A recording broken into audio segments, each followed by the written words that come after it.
tempo que eu me arrumo.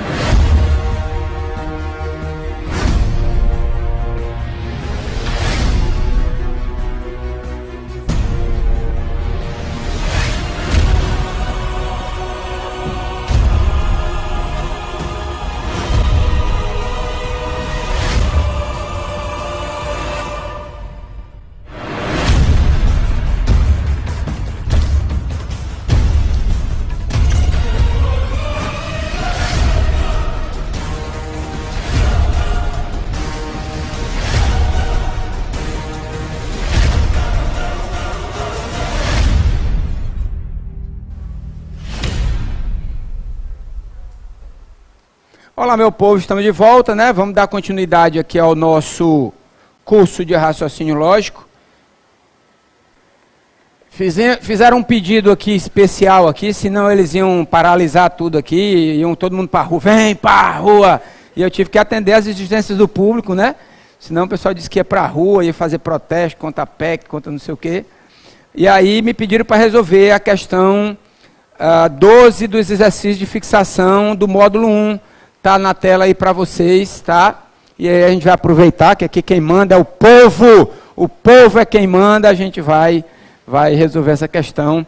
Página 18, para quem estiver olhando aí, página 18, tá? Então vamos nós, 6 pessoas, dentre as quais está Elias, estão aguardando em uma fila para serem atendidas pelo caixa de uma loja.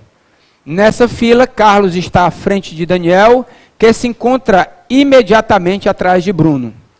Felipe não é o primeiro da fila, mas está mais próximo do primeiro lugar do que do último. Sabendo que Ari será atendido antes que Carlos, e que Carlos não é o quarto da fila, pode-se concluir que a pessoa que ocupa a quarta posição da fila... Então vamos lá. Me ajudem aí, meu povo. Eu tenho quantas pessoas nessa fila? 1, 2, 3, 4, 5 e 6, tá? Da mesma história que a gente fez uma vez aqui, eu tenho que determinar quem é o primeiro, quem é o último dessa fila, tá? Só para a gente obedecer a essa ordem. Se quiser fazer o contrário, fiquem à vontade, tá? Mas é só para a gente ter uma ideia de como a gente vai localizar esse povo, ok? Vamos para as dicas. O cara diz que nessa fila, Carlos está à frente de Daniel, que se encontra imediatamente atrás de Bruno. Então eu vou fazer assim, ó, dessa primeira dica aqui, eu vou botar assim, ó, Bruno e Carlos tem que estar juntinhos, não é isso?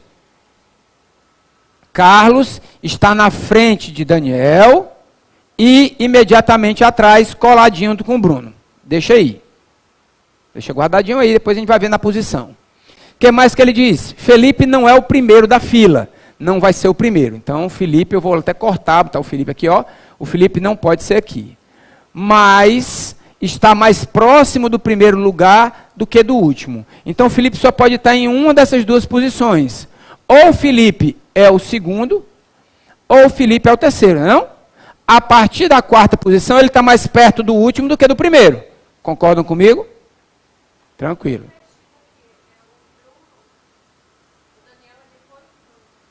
Depois, Carlos está na frente de Daniel, por essa ordem. Isso. Mas por isso que eu disse. Né? Então, partindo dessa ordem, Carlos está na frente do Daniel e atrás, imediatamente atrás do Bruno. O que mais? Sabendo que Ari será atendido antes que Carlos. O Ari vem antes do Carlos, não necessariamente colado, ele não diz isso. E Carlos não é o quarto da fila, então Carlos também não vai poder ser o quarto da fila. Pode-se concluir que a pessoa que ocupa a quarta posição da fila, então olha só, o que a gente tem de mais próximo de conjunto é essa situação. Bruno, Carlos e Daniel, tem mais ou menos uma ordem para isso aí. Se a gente imaginar colocar esse povo mais lá para trás, eu teria uma situação. Eu teria Daniel, Carlos e Bruno. Os outros três aí eu posso mexer. Bom, o Ari vai ter que vir antes, vai estar para esse grupo de cá. O Elias, ele não fala nada, então o Elias está boiando. para não dizer outra coisa. E o Felipe também vai estar para cá. Então eu posso ter de várias maneiras. Como o que me interessa é a quarta posição, eu vou começar a brincar com essa daqui. Ok? Então, nesse momento, o Bruno pode sentar na quarta posição. Todo mundo concorda comigo? O Elias está perdido, ou seja, ele pode estar aqui na frente. O Ari vai estar sentando antes, nem sentando, né, mas vai estar antes da fila do que o Carlos. E o Felipe está numa dessas duas posições. Permitido. Vamos começar a andar esses dois para cá. Na hora que eu ando Bruno e Carlos para cá, já me dá um problema. Eu paro o Carlos bem aqui. E Carlos não pode ser o quarto. Então, não posso ter Bruno e Carlos aqui. Vamos imaginar Bruno e Carlos aqui. Vamos ver o que é que vai acontecer. Bom, Felipe tem que estar numa dessas duas posições. Já me quebrou também as pernas. Felipe não vai poder estar aí. Ok? Felipe também não vai poder estar aí. Cadê Felipe? Felipe não seria o primeiro, mas ele teria que estar mais próximo do segundo, do primeiro do que do último. Então, essa situação também não vai poder ser. Também não vou poder ter o Bruno e o Carlos aqui. Por quê? Porque o Ari tem que estar antes do Carlos. Então, salvo engano, eu tenho apenas Bruno como quarto colocado. Dúvidas?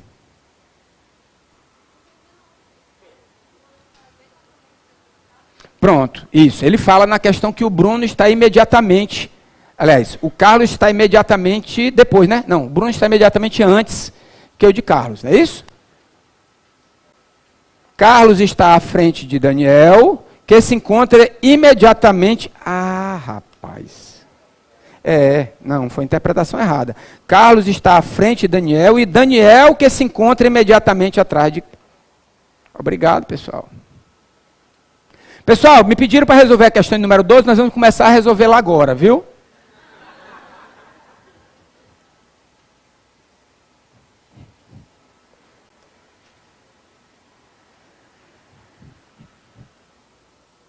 Vamos ler a questão. 6 pessoas, desculpem, 6 pessoas, dentre as quais está... Já? Até logo, boa noite. Dentre as quais está Elias, está aguardando em uma fila para serem atendidos pelo caixa de uma loja. Nesta fila, Carlos está à frente de Daniel. Está à frente de Daniel. Daniel, que se encontra imediatamente atrás de Bruno. Então, como é que ficou a ordem aí, meu povo? Carlos está à frente de Daniel e Daniel se encontra atrás de Bruno. Então, a ordem é Carlos, Bruno e Daniel. Melhorou? Muito, né? Carlos está à frente de Daniel, que se encontra imediatamente atrás de Bruno. Perfeito. O resto continua, né?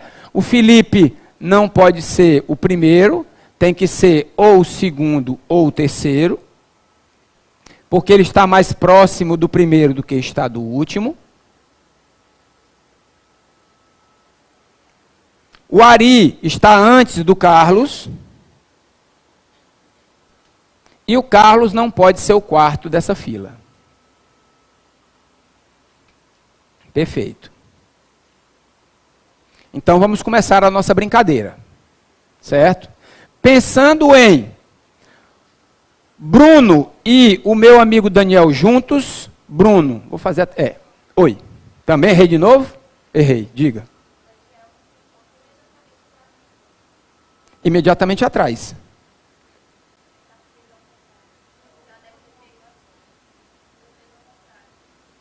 Como é que está a tua ordem? Está do primeiro para o último? Pronto. Tá? É a história dessa ordem aqui assim. Ok? Bom, vamos imaginar então. Se eu sentar Bruno e Daniel aqui, juntinhos, estão juntinhos, não é isso? Posso sentar o Carlos logo depois? Não, não posso sentar o Carlos depois. Então o Carlos deve estar mais para cá. Posso sentar alguém aqui? Olha quem é que pode aparecer por aqui. Meu amigo Elias. Meu amigo Elias pode sentar aí. Depois, o que é que eu vou ter? O Carlos pode estar em qualquer posição. Eu posso estar o Carlos aqui, o Felipe aqui e o Ari em primeiro. É uma situação. O Carlos não poderia estar aqui, então eu tenho que empurrar essa vaga para cá. Depois, Ari está vindo antes do Carlos e o Felipe está numa dessas duas posições. Então eu posso ter isso aqui, posso ter Ari, Felipe e Carlos, mas eu mantenho, por enquanto, o Elias na quarta posição. Ok?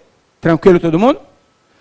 Vamos empurrar um pouquinho? Vamos empurrar um pouquinho o meu amigo Bruno e o meu amigo Daniel. Vou empurrar Bruno, Daniel. Também é possível, eu posso até manter a mesma estrutura, ó. FC, CF e o Ari aqui. Com o Elias, o 2 de paus, perdido lá. Ou seja, há uma possibilidade do Bruno vir para cá. Vamos brincar um pouquinho mais, vamos puxar um pouquinho mais desse povo. Se eu pensar aqui no Bruno, aqui, né? No Bruno e no Daniel, o negócio já começa a complicar. Por quê? Porque para cá tem que estar quem? Carlos, tem que estar Ari e o Felipe tem que estar numa dessas duas posições. Então, se o Felipe vier para cá, por exemplo, Ari, por exemplo, teria que vir para cá, porque está antes, e o Daniel, o Carlos viria aqui para trás. Isso não pode acontecer.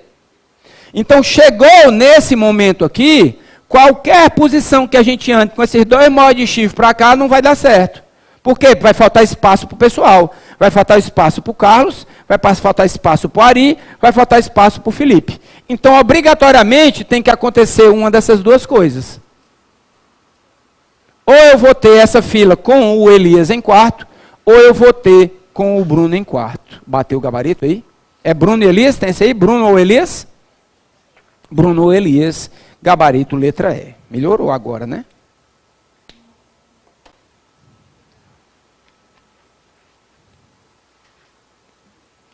Aquele primeiro era só um ensaio para saber se vocês estavam prestando atenção. Né? Então agora ensaiamos bem direitinho, agora a gente vai resolver mesmo, né?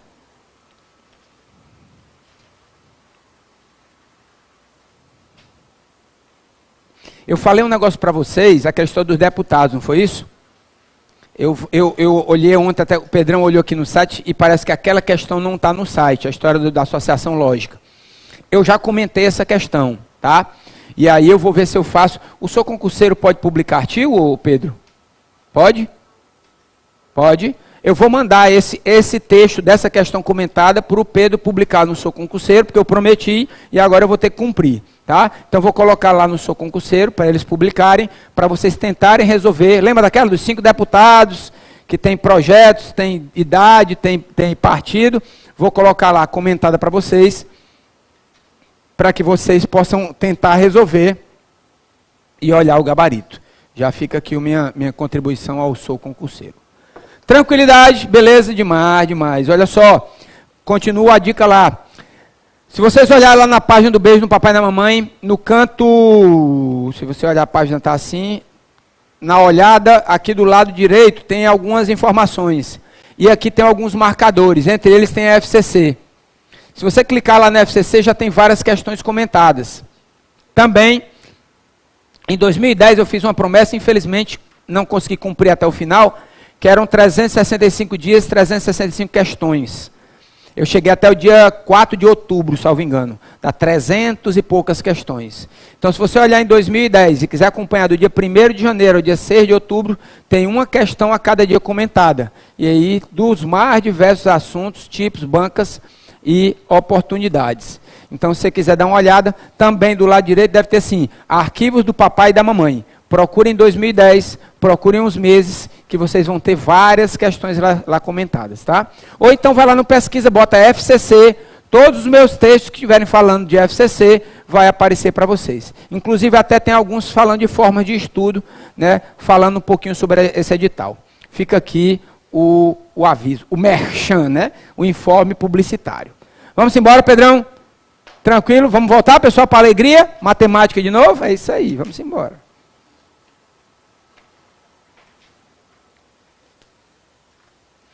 Questão número 2. Aí, rapaz, esse Pedro é fenomenal, como dizia o ator lá.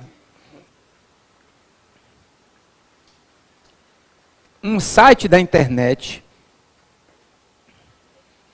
que auxilia os usuários a calcularem a quantidade de carne que deve ser comprada para um churrasco, considera que 4 homens consomem a mesma quantidade de carne de 5 mulheres.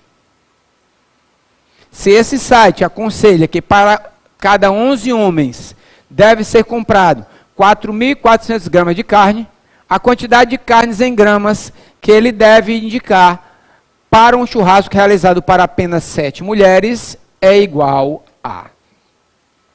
Vamos brincar um pouquinho com a parte de razão e proporção aí, olha só. Me ajudem aí, meu povo. Qual é o percentual, qual é a proporção que ele me dá entre homens e mulheres? 5 homens comem a mesma quantidade que, aliás, o contrário, né? 4 homens comem a mesma quantidade de 5 mulheres. Senão estaria esculhambando as mulheres, né? As mulheres iam comer mais carne, aí o negócio é pesado, né? Cadê a dieta? 4 homens para 5 mulheres. O que mais que eles me falam? Que fazendo, né, uma determinada situação, né? Que o site aconselha que para 11 homens, você vai ter que comprar 4.400 gramas de carne. Bom, vamos dar um stop in the name of love nessa partezinha aí. Imaginem o seguinte, se 11 homens vão consumir 4.400 gramas, um homem vai consumir quanto? X. Vamos chegar nesse cálculo. 11x vai ser igual a 4.400 vezes 1, 4.400. O x vai ser igual a 4.400 sobre 11, que vai me dar 400 gramas. O site está me indicando que cada homem irá consumir 4.400 gramas. Ou 400 gramas. 400 gramas. Logo, se a quantidade de que 4 homens comerem vai ser para 5 mulheres, então 5 mulheres, o negócio está bem hoje, viu? 5 mulheres vão consumir o quê? 400 vezes 4, que é igual a 1.600. Ou seja, 5 mulheres irão consumir 1.600 gramas de carne. Logo, se 5 mulheres vão consumir 1.600 gramas de carne, 7 mulheres, que é o que ele quer saber na questão, vão consumir X. Muito rápido. Tranquilo todo mundo? Lá vai o tranquilo de novo. Beleza? A senhora entendeu? Então vamos lá. 5x é igual a 1.600 vezes 7. Logo, x vai ser 1.600 vezes 7 dividido por 5. 1.600 dividido por 5 vai me dar 16 para 5, 3, fica 1. Desce o 0, 10 dividido por 5 vai me dar 2, resta o 0. 320. 320 vezes 7, 0, 14, vai 1, 22. Eu precisarei comprar 2.240 gramas de carne para a mulherada se empanturrar. Vale ressaltar que o site também dizia que a quantidade de bebidas também é inversamente proporcional, ou seja, as mulheres bebem mais que os homens. Esse site falava disso. Diga aí, companheiro, pode dizer.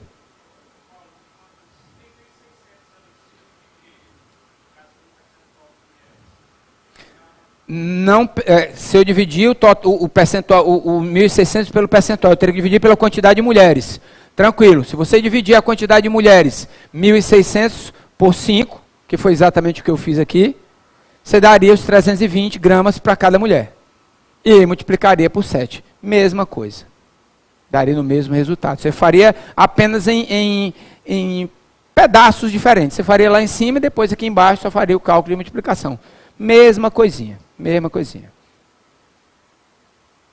Tem 2.240 aí? Tem? Tem, né? Letra B, 2.240.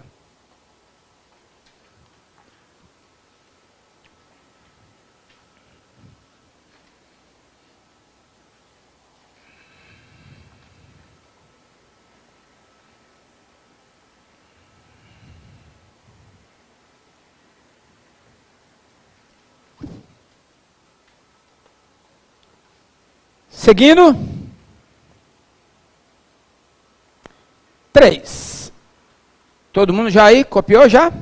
Tranquilo? Pessoal de casa também aí? Não, pessoal de casa dá um stop, né? Dá um pause aí, eu fico assim, ó. Aí o pessoal copia. Vamos nós. 3.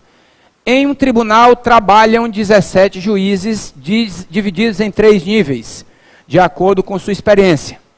2 são do nível 1, 5 do nível 2 e os demais do nível 3. Trabalhando individualmente, os juízes dos níveis 1, 2 e 3 conseguem analisar integralmente um processo em 1 hora, 2 horas e 4 horas, respectivamente. Se os 17 juízes desse tribunal trabalharem individualmente por 8 horas, então o total de processos será analisado integralmente pelo grupo, é igual a... Não vou falar nada dos juízes trabalhando 8 horas, mas porque tudo bem, é só um exemplo. Não entendi a risada de vocês, não. Eu estou falando sério, não tem nada a ver com isso aí, não. Depois vem o juiz aí me cobrar alguma coisa. Me ajudem aí, meu povo. Quantos juízes eu tenho? 17 juízes. Eles são divididos em níveis, não é isso? Nível 1, nível 2 e nível 3. No nível 1 eu tenho quantos juízes? 2. No nível 2, 5. E no nível 3, o resto. Bom, se eu tenho 17, já coloquei 7, sobraram 10 juízes. Perfeito. Depois ele diz o seguinte, que cada juiz de cada nível consegue analisar um processo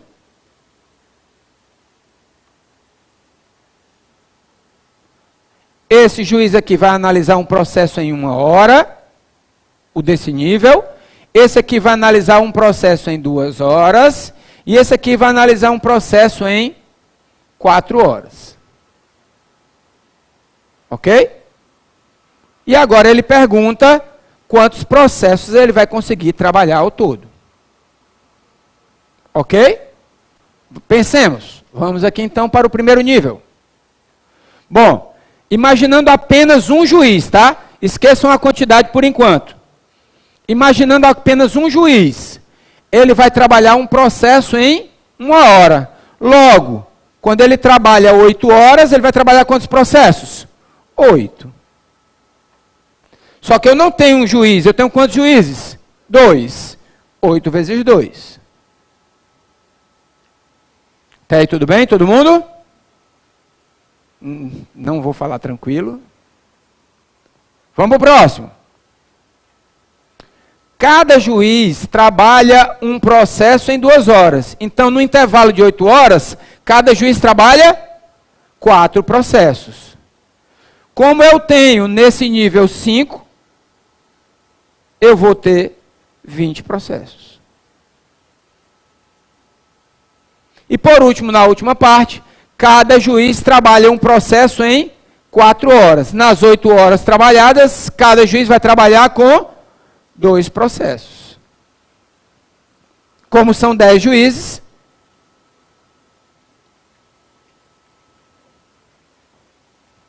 a batucada está boa ali. Como ele quer a soma desses processos, 16 mais 20 mais 20 vai me dar 56.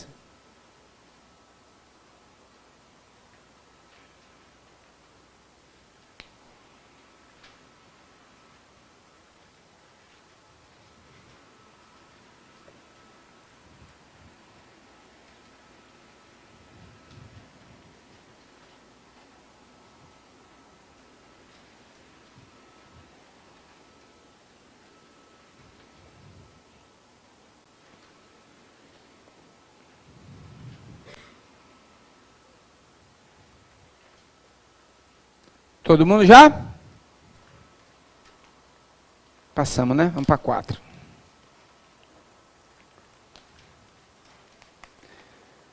Depois de realizar 40% de uma obra, a empreiteira foi dispensada por não ter cumprido alguns requisitos contratuais. Só em questão, né? Isso nunca acontece na vida real. Isso só deve ser só nessas questões. Os caras inventam essas coisas, né? Tá bom. A empreiteira B foi então contratada para finalizar a obra, comprometendo-se a executar 2,23 a cada mês. Nessas condições, se a empreiteira B iniciou seu trabalho no primeiro dia de janeiro de 2012, então deverá finalizado durante o mês de... Vamos brincar um pouquinho aqui, ó. A empresa A trabalhou em 40% da obra. Foi embora. Levou um pé na... Pip. Logo, sobrou para a empresa B 60% dessa obra. Eles nos disseram também que em um mês de trabalho, eles iriam cumprir 2/23 da obra total. Não é isso mesmo que ele diz? E ele pergunta em quantos meses ele vai acabar a obra. Quanto é que falta da obra? 60% da obra. Alguém não entendeu o raciocínio? Todo mundo tranquilo? Oh. Então vamos lá. Multiplicando em x de novo, 2m/23 é igual a 60/100. Vou dar uma simplificada aqui no zero. 6 dividido por 2 vai me dar 3. 10 dividido por 2 me dará 5. Logo, 10m vai ser igual a 23 vezes 3, vai dar 69. Cabalístico. M vai me dar 69 dividido por 10, ou seja, 6,9, aproximadamente 7 meses ele levará para acabar a obra. Como ele começou em janeiro, no dia 1º de janeiro, não foi isso? 7 meses vai dar? Vai dar? Julho. Vai acabar no finalzinho do mês de julho. Notem que lá ele fala no 1º de janeiro, não é isso? Então, por isso que eu conto janeiro como o meu primeiro mês. Então, janeiro, fevereiro, março, abril, maio, junho e julho é o 7º mês.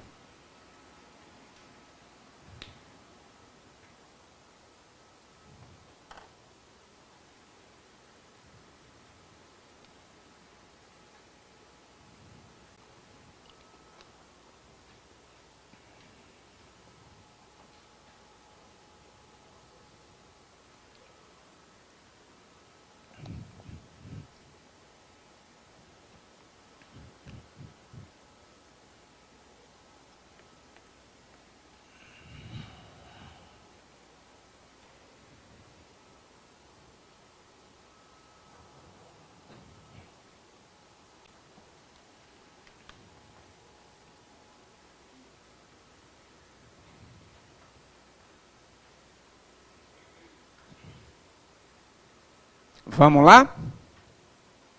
Questão de número 5 diz o seguinte. Uma empresa que trabalha com enormes quantidades de documentos confidenciais adquiriu 11 máquinas fragmentadoras de papel, dividindo-as entre suas duas filiais. Todas as máquinas são capazes de triturar a mesma quantidade de papel por hora. Na filial de São Paulo, operando com a capacidade máxima, as máquinas lá entregues trituraram 1.400 quilos de papel em 4 horas. Já as máquinas da filial de Rio de Janeiro, também operando com a mesma capacidade, trituraram 500 quilos de papel em 2 horas e meia. A quantidade de máquinas que foram enviadas para a filial de São Paulo é igual a... Primeira situação, apenas um alerta aqui para vocês. Vamos lá, uma perguntinha para vocês. Alguém pode me dizer de que assunto nós estamos trabalhando? Nós vamos trabalhar com regra de 3 composta, com grandezas proporcionais. Tá? Beleza. Nós temos 2 momentos. Lembra da história do momentozinho? Um momento para filial São Paulo, um momento para filial Rio de Janeiro. Apenas um detalhe que a FCC já cobrou em outras vezes. Deixa no pedaço todo aí, por favor, Pedro. E marca para mim ali, na linha 4 tem lá máxima capacidade. Você está vendo? Aí. Tá?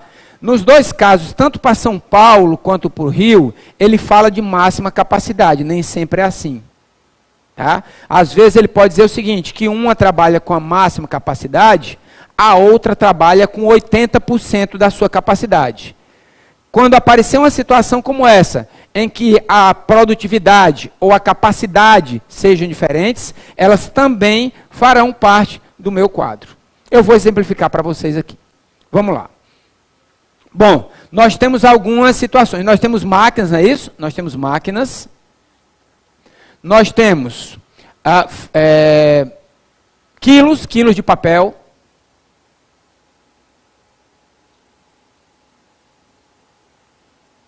Nós temos tempo.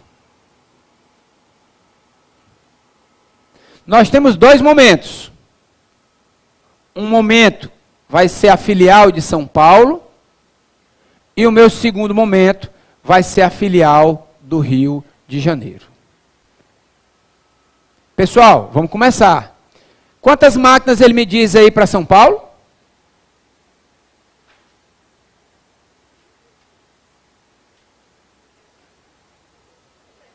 É o que ele quer saber, né? É o que ele quer saber muito bem, o que ele quer saber. X. Mas essas... Pegadinha do ser mal. X máquinas de São Paulo vão triturar quanto de papel? 1.400. Em qual tempo? 4 horas. Bom, já pensamos um pouquinho e olhando lá na frente, o Rio tem 2 horas e meia, ou 2 horas e 30 minutos. Vamos botar tudo em minuto, né? Então vai ser 4 vezes 60, 240 minutos.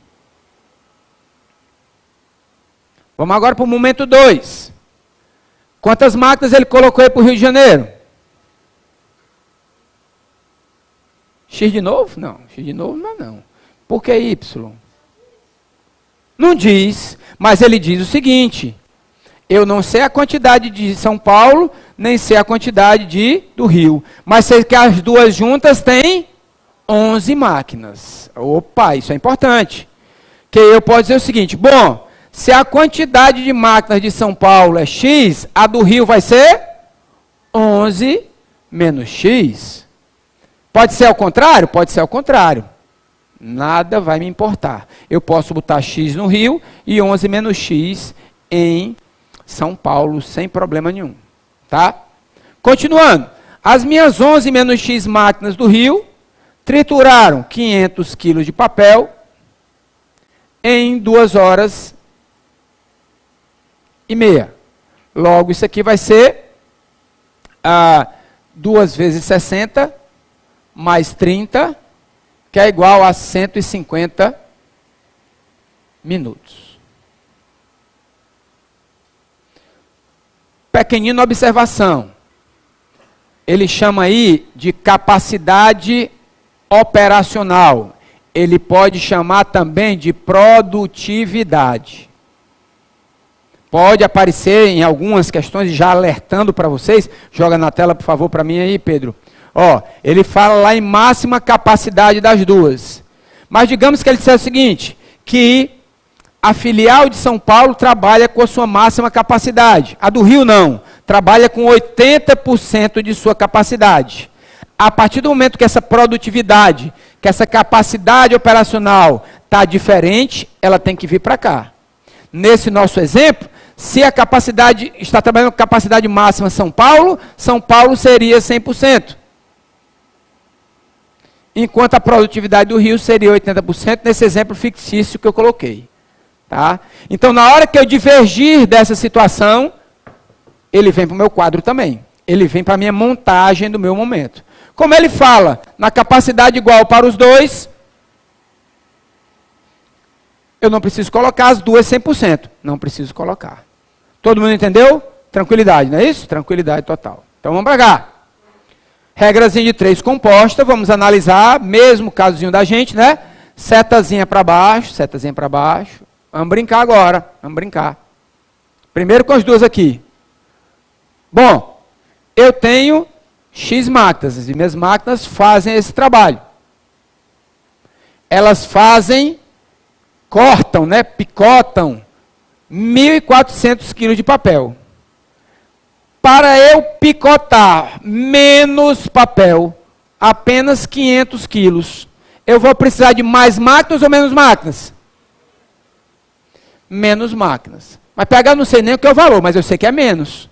Ou seja, as grandezas são diretamente proporcionais e a minha seta terá o mesmo sentido. Cabecinha de lagartixa, todo mundo? Pronto. Vamos para o próximo. Uma certa quantidade de máquinas picotou em 240 minutos. Na hora que eu diminuo o meu tempo, eu vou precisar de mais máquinas ou menos máquinas para picotar o mesmo papel?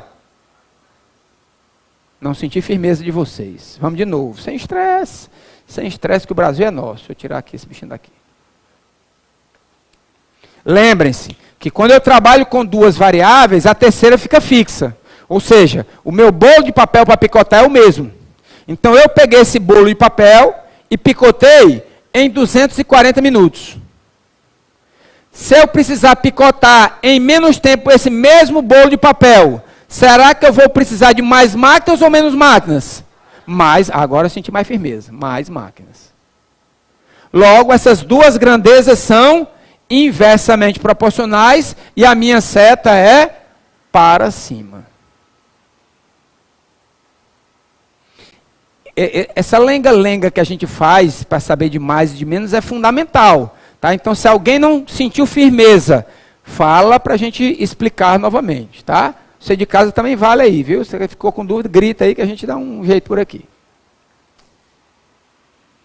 Tranquilo? Então vamos lá. A nossa variável normal, x, 11 menos x,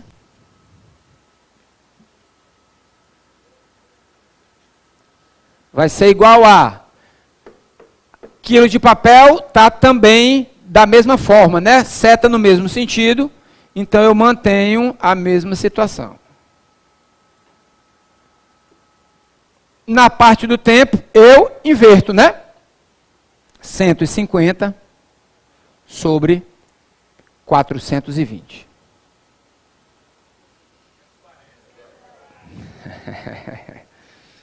Quarta-feira já, a voz já não é mais a mesma. Obrigado, pessoal.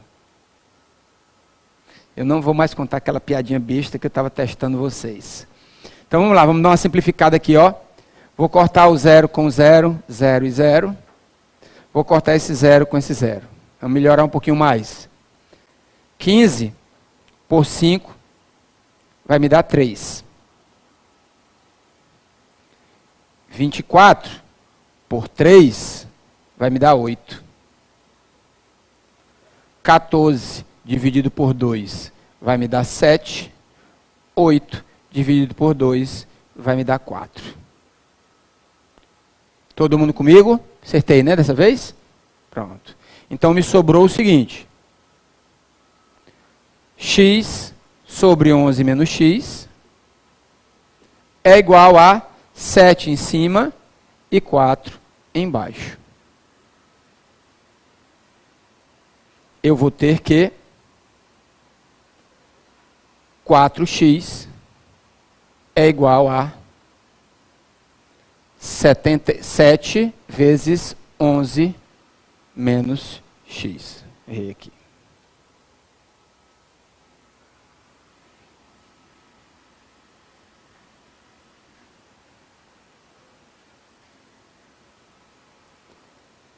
Quatro x vai ser 7 vezes 11, 77.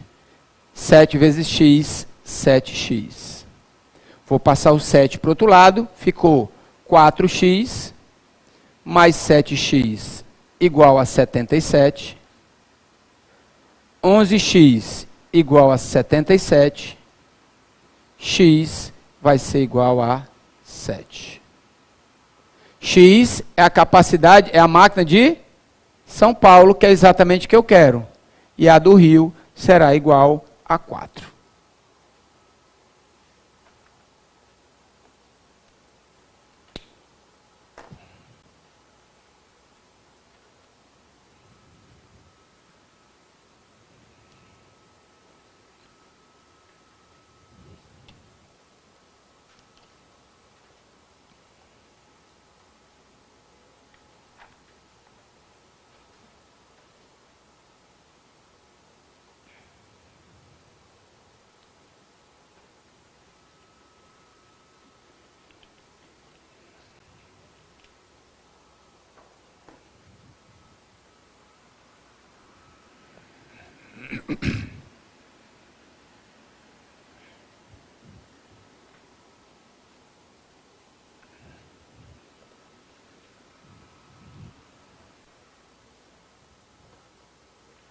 Todo mundo pronto? Ok. Questão de número? Oi.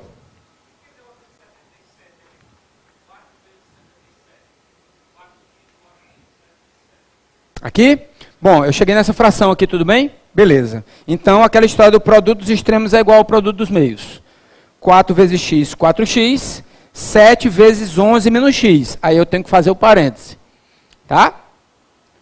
4x, quando eu tenho parênteses, fazer aquela chuvinha, né? Aquela chuvinha nossa assim, ó, é você para cá e você para cá. 7 vezes 11, 77, menos 7x. Na hora que eu passo o menos 7x para o outro lado, vira mais 7x. 7 mais 4, 11. 11x, 77. X igual a 7. Por que é que eu inseri o parêntese? O cálculo ele tem que ser feito desse número como um todo. Na hora que eu multiplico esse valor, é como se o seguinte, eu teria que fazer primeiro essa conta internamente, para depois multiplicar pelo 7. Como eu não tenho esse valor de x, então eu coloco parêntese, e na hora que eu vou trabalhar com esse 7, eu tenho tanto que multiplicar pelo 11, quanto multiplicar pelo 7. Como eu não tenho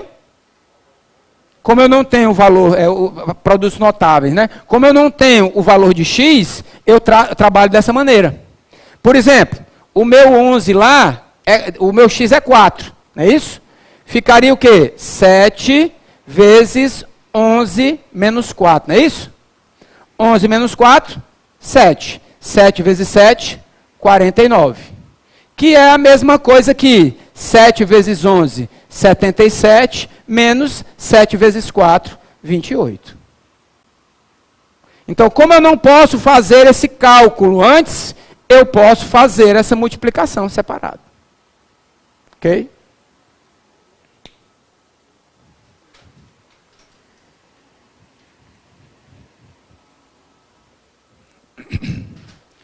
Vamos lá, Pedrão? Pedro, onde ser? Daqui para sexta-feira eu trazer um violãozinho, a gente vai finalizar aqui o negócio numa viola. Raulzito e seus panteras. Questão de número 6 diz o seguinte: um casal de idosos determinou em testamento que a quantia de R$ 4.950 fosse doada aos três filhos de seu sobrinho que os ajudaram nos últimos anos. O casal determinou também que a quantia fosse distribuída em uma razão inversamente proporcional. Por favor, grifem essa parte. É fundamental essa situação. É inversamente proporcional à idade para cada filho por ocasião da doação. Sabendo que as idades dos filhos eram 2, 5 e X anos, respectivamente, e que o filho de X anos recebeu 750, a idade desconhecida é em anos. Olha só. Vamos falar rapidamente da parte de grandezas proporcionais aqui. Certo? A ideia é que eu tenha 3 filhos, não é isso? 3 filhos, e que em razão da idade de cada um deles, eu vou determinar o valor da sua herança. Então, eu vou ter uma proporção dos filhos pelas suas idades.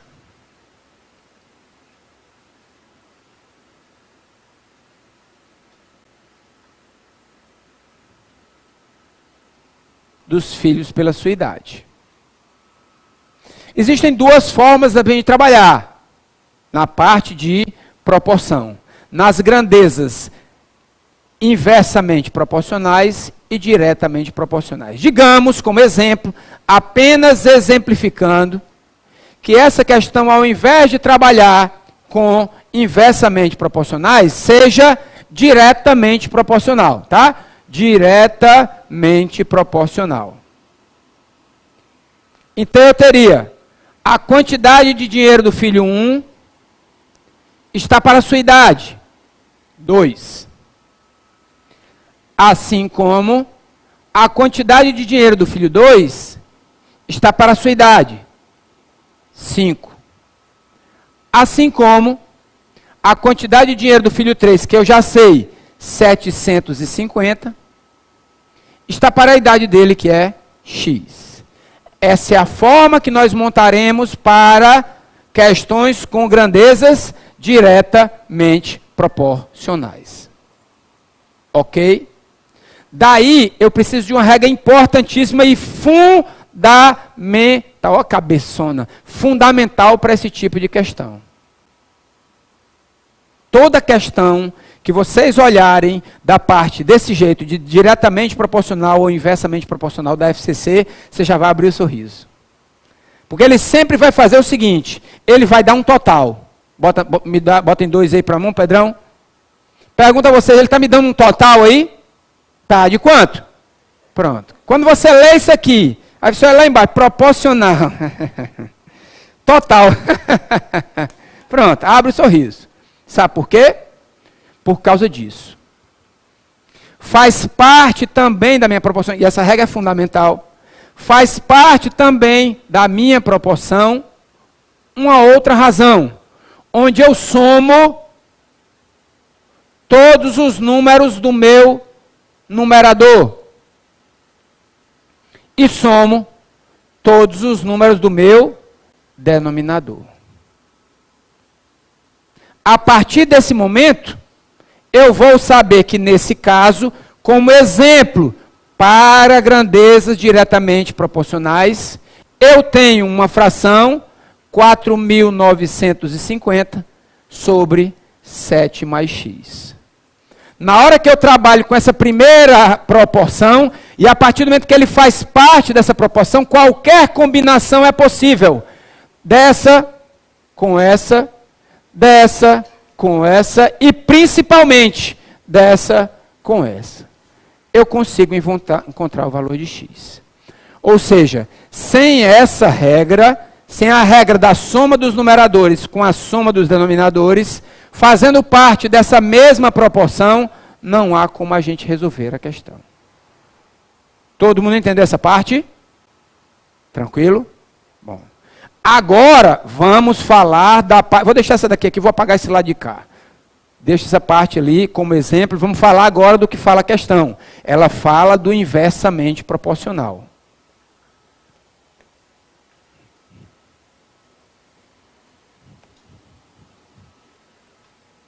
Vocês devem ter aprendido, e não aprenderam de uma maneira errada, vocês devem ter aprendido, que quando for uma situação de inversamente proporcional, você vai jogar o número para cima, não?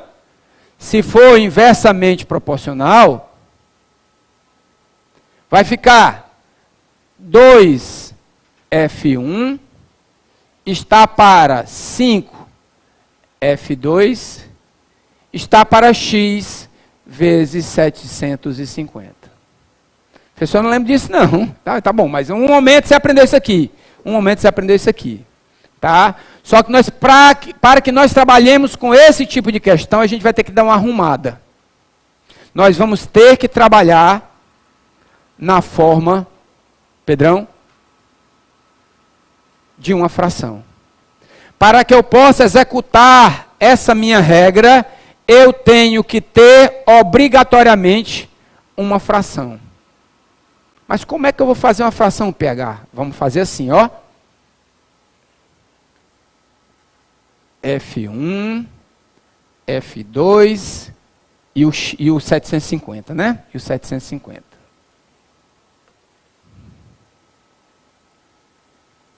Fração, fração e fração.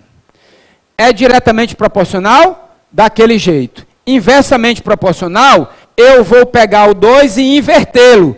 E vai me deixar 1/2.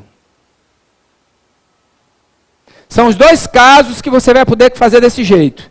Quando tiver inversamente proporcional ou quando aparecer o termo razão inversa. Daqui a pouco eu acho que tem uma questãozinha dessa. Então já anota aí do lado.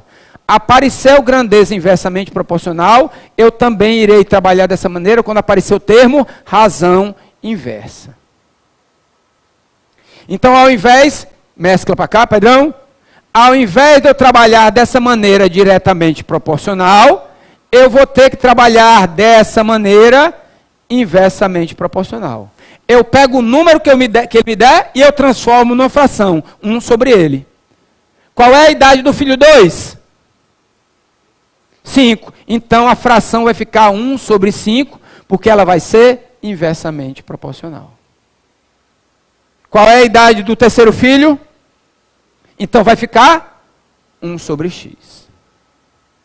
E eu sei que se eu somar todos eles, se eu somar F1 mais F2 mais 750, a soma do numerador com a soma do denominador, 1/2 mais 1/5 mais 1 sobre x, isso fará parte também da minha proporção.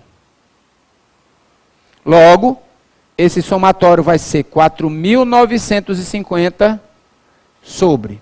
Vamos fazer isso aqui separado. O MMC vai ser, aqui vai dar, é 10x. É a multiplicação de todos eles. Vamos lá, vocês comigo aí. 10x dividido por 2, 5x vezes 1, 5x. Mais 10x dividido por 5, 2x vezes 1, 2x. E por último, 10x dividido por x, 10 vezes 1, 10. Logo, essa minha fração vai ser 4.950 por 7x mais 10 sobre 10x. Para que é que eu preciso disso? Eu vou pegar agora esse pedacinho aqui e vou igualar com esse pedacinho aqui. Como eu falei, essa relação, essa proporção entre as frações pode ser de qualquer uma delas. Como eu tenho um x aqui e x aqui, eu vou encontrar o valor de x agora para que essa igualdade, 750 sobre 1 sobre x, seja igual a 4.950 sobre 7x mais 10 sobre 10x.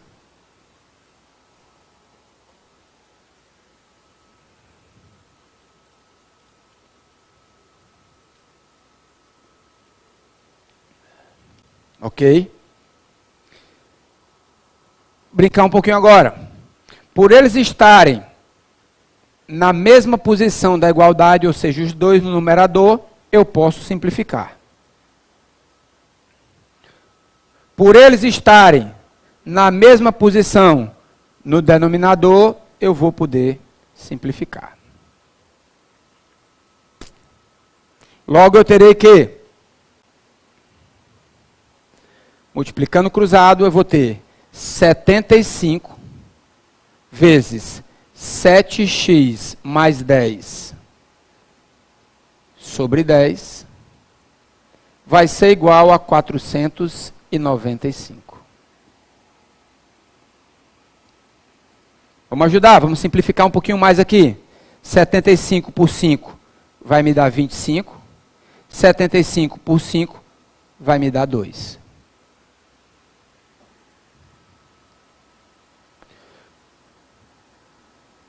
– 25 vezes 7, alguém fez aí? 25 vezes 7, 35 vai 3, 14, 175x, mais 250, é igual a 990. 175x é igual a 990 menos 250. 175x vai me dar 740. Logo, x vai me dar 15?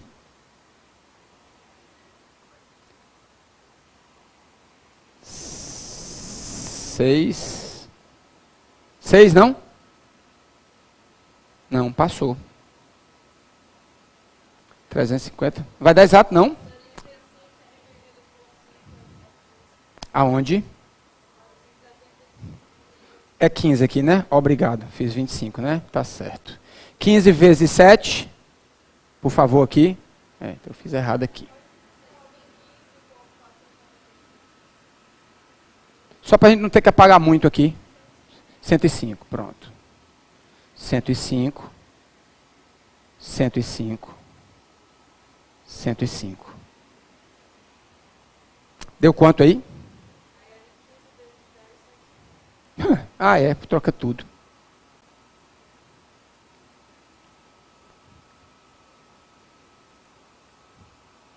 840. 8, né?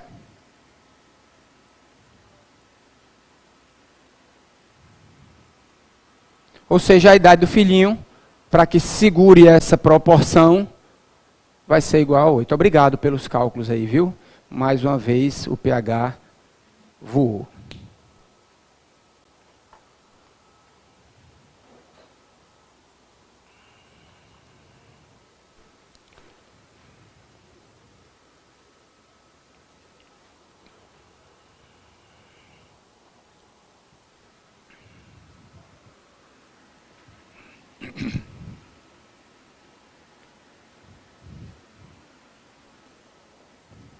É 125.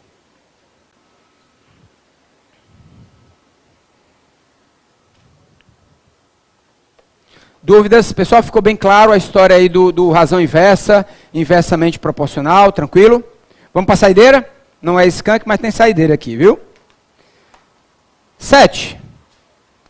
4 funcionários da Defensoria Pública de São Paulo, Amália, Bia, Hamilton e Zenon, foram incumbidos de digitar 192 laudas de um processo.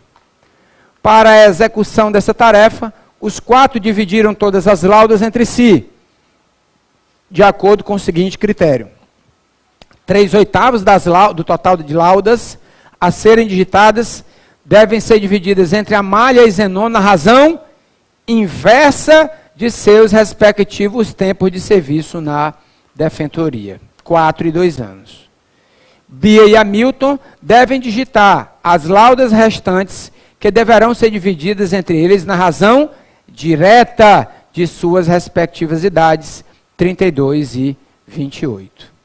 Se a execução da tarefa for cumprida de acordo com o critério estabelecido, as digitações da maior e da menor quantidade de laudas terão sido, respectivamente, pelos funcionários. Pronto. Legal. Razão inversa agora, né, meu povo? Então, vamos lá. Quantas laudas eu tenho? 192 laudas. Daqui eu vou ter que dividir para 2 grupos. 3/8 dessas 192 laudas, ou seja, 192 por 8 vai me dar 2, 16, 32, 4, 24, 72 laudas vão ser divididas para Amália e Zenon, na razão inversa de seus tempos de serviço. O tempo de serviço de Amália vai ser 4. Então, aqui embaixo no denominador vai ficar 1/4. Razão inversa, inversamente proporcional. A do Zenon ao tempo de Zenon é 2, vai ficar sobre 1/2. A outra parte, o restante, ou seja, 192 menos 72, ou seja, 120 laudas, vão ser divididas entre Bia e Hamilton, na razão direta de suas idades. A Bia tem 32, o Hamilton tem 28. Alguém ficou com alguma dúvida na montagem? Beleza, né? Bom, vamos executar agora. Seguindo aquela mesma regra. Mesma regra de quem? Da soma dos numeradores, soma dos denominadores. Eu vou somar o A mais E e vou somar 1/4 mais 1/2. Somando isso aqui, eu vou ter que a soma dos processos de A e Z vão ser 72. Somando essas duas, o MMC é 4. 4 dividido por 4, 1, vezes 1, 1. 4 dividido por 2, 2, vezes 1, 2. Ficou uma fração 72/3/4. O que é que eu vou fazer agora? Vou trabalhar separadamente. Vou trabalhar com Amália está para 1/4, assim como 72 está para 3/4. Tanto posso trabalhar como Zenon está para 1/2, assim como 72 está para 3/4. Ou encontro o resultado de 1 e diminuo de 72. Vai dar o mesmo resultado. 3/4 de A vai ser igual a 72 vezes 1/4. Posso simplificar aqui, ó. O 4 com 4. 3A igual a 72. O A é igual a 72 por 3. 24. Por favor, me confirme aí que minha cabeça está meio doida hoje. Eu errei, o que eu errei de conta hoje? 24. Fazendo da mesma maneira aqui. 3/4 de Z está para 72 vezes 1/2. Isso aqui vai me dar 36. 3Z vai ser igual a 36 vezes 4, vai me dar 144. O Z vai me dar igual a 48. 48 mais 24, 72. Deu certo. Ok? Façamos a mesma coisa na parte de baixo. eu vou somar os numeradores, B mais H está para 32 mais 28. Ou seja, o total de processos 120 está para 32 mais 28, 60. Separando novamente. Bia, é Bia, né? Está para 32, assim como 120 está para 60. Simplificando aqui, ó, vai me dar 2. Logo, Bia é igual a 32 vezes 2, 64. Fazendo a mesma coisa para o Haroldo, é? Eu nem sei o nome do povo. Haroldo está para 28.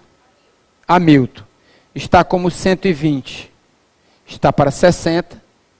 Simplificando também, vai me dar 2. O Hamilton vai ficar com 56 processos. Bateu também 56 mais 64, 120. Muito cuidado para depois de fazer todos esses cálculos errar na questão. Coloca lado a lado, por favor. Ele me pede que a maior e a menor quantidade, respectivamente. A maior é da Bia. A menor é da... Como é o nome dela? Amália. Então, a resposta seria Bia e Amália. Gabarito, letra C. Como a saideira sempre é a mais gostosa, né? Essa daí foi bem legal, que a gente deu uma geral nos conceitos. Tranquilo, pessoal? Finalizamos hoje. Que bom que a gente avançou bem nesse nosso curso de matemática. Vamos conseguir entrar também na parte de exercício de fixação. Amanhã a gente fala mais um pouco sobre os fundamentos da matemática. Tranquilo? Até amanhã para vocês. Um bom resto de quarta-feira. Um beijo no papai e na mamãe. E até amanhã.